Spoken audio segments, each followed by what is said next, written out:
Unajua, unapompeleka mgonjwa wako hospitali, daktari akikuambia vitu viwili, usikubali hivi hivi, ndugu yangu. Sababu sasa hivi hizi mahospitali na madaktari imekuwa ni biashara kubwa, illa man rahim Allah. Madaktari wachache ambao wanaofanya kazi kwa ajili ya kusaidia maisha ya watu, lakini wengi wao wameweka biashara mbele na maslahi mbele kuliko maisha ya watu. Daktari akikwambia kwamba huyu mgonjwa wako ama maradhi yako hii ni lazima ifanyiwe operation, usikubali hili.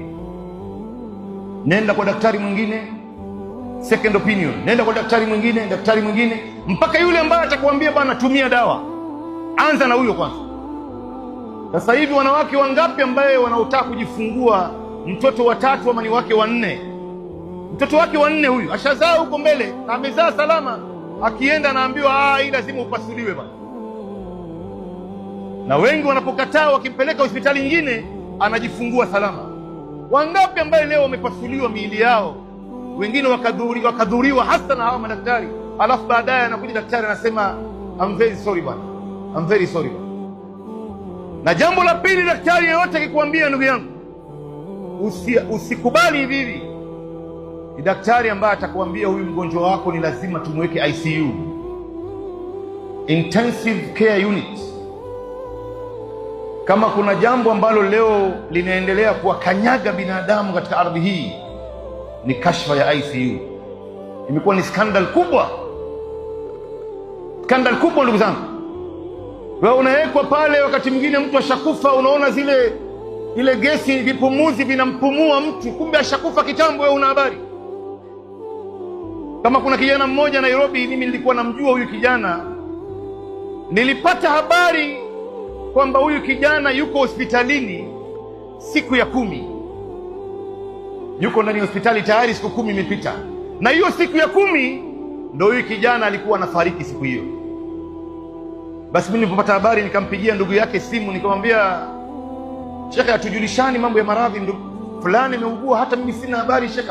Akasema wallahi nisameni bwana, mambo yalikuwa mengi, amelazwa ICU, leo ni siku ya 10 bwana, tunaomba uje bwana. Basi tukaenda hospitali moja Nairobi hapa.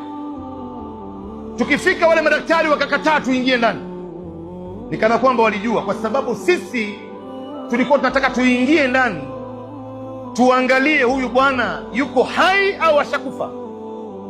Wenda ikawa ni ile mashini na mpambu tu, wao unaona kumbe mtu ashakufa kitambo. Wao wanangojea bill ifike kiasi fulani ndio waseme kwamba ashakufa. Sasa walikataa tuingie, wakatuambia tungojee mpaka time ya watu kuingia, kuruhusiwa kuingia kumuona mgonjwa. Ilipofika kama saa 10 jioni hivi, madaktari wawili wakatoka ndani, wakasema mke wake iko wapi, ndugu yake iko wapi? Bwana, tunasikitika, tumefanya kazi, tumefanya bidii kadri ya uwezo, lakini ndugu yenu ameshafariki. Na unajua hiyo siku 10 bili ilikuja ngapi? Milioni 3 kila siku, 300,000 ya Kenya, mashini tu. Jamaa anawaambia nipeni breakdown, imekuwaje mpaka bili imefika hivi? Siku 10 tu milioni 3, imekuwaje? Hii ndio hali ya leo, namna watu wanapochezewa mahospitalini. Unamkuta mtu leo anakwenda akiwa anatembea mwenyewe, ameingia ndani ya gari mwenyewe, akifika pale eti anashindwa kupumua, anashindwa kutembea, ajifai tena, kumbe ameshapewa baadhi ya vitu vya kumlemaza huyu bwana. Na yote wanayafanya mengine kwa makusudi, isipokuwa wale madaktari ambaye wanafanya hii kazi lillahi na kutaka malengo yao kuwasaidia watu, na hawa ni wachache katika mshtama.